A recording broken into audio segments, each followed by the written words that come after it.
बहुत समय पहले एक सुंदर और शांत वन था जिसका नाम चैत्ररथ वन था। उस वन में देवता, ऋषि और अप्सराएं अक्सर आया जाया करती थीं। उसी वन में महान तपस्वी मेधावी ऋषि रहते। वे महान ऋषि च्यवन ऋषि के पुत्र थे।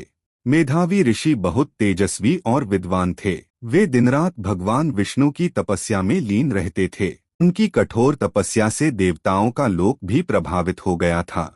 उसी वन में स्वर्ग की एक अत्यंत सुंदर अप्सरा रहती थी जिसका नाम मंजुघोषा था। वह बहुत सुंदर थी और वीणा बजाने में निपुण थी।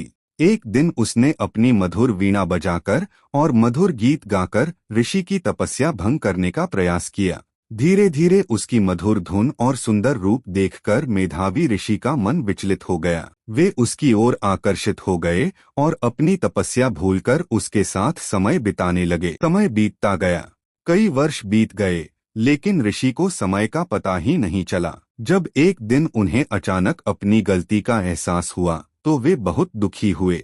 उन्हें लगा कि उन्होंने अपनी तपस्या और धर्म का मार्ग छोड़ दिया। क्रोध में आकर उन्होंने मंजुघोषा को श्राप दे दिया, तुम पिशाचिनी बन जाओ। श्राप सुनकर मंजुघोषा बहुत डर गई और रोने लगी। उसने हाथ जोड़कर ऋषि से क्षमा मांगी और कहा, हे ऋषिवर, मुझसे गलती हो गई, कृपा करके मुझे इस श्राप से मुक्ति का उपाय बताइए। तब मेधावी ऋषि का क्रोध शांत हुआ। उन्होंने कहा, यदि तुम श्रद्धा से चैत्र मास की कृष्ण पक्ष की पापमोचनी एकादशी का व्रत करोगी तो तुम्हें इस श्राप से मुक्ति मिल जाएगी। मंजुघोषा ने पूरी श्रद्धा और नियम के साथ पापमोचनी एकादशी का व्रत किया। व्रत के प्रभाव से उसका श्राप समाप्त हो गया और वह फिर से अपने सुंदर दिव्य रूप में आ गई। इसके बाद वह स्वर्गलोक लौट गई।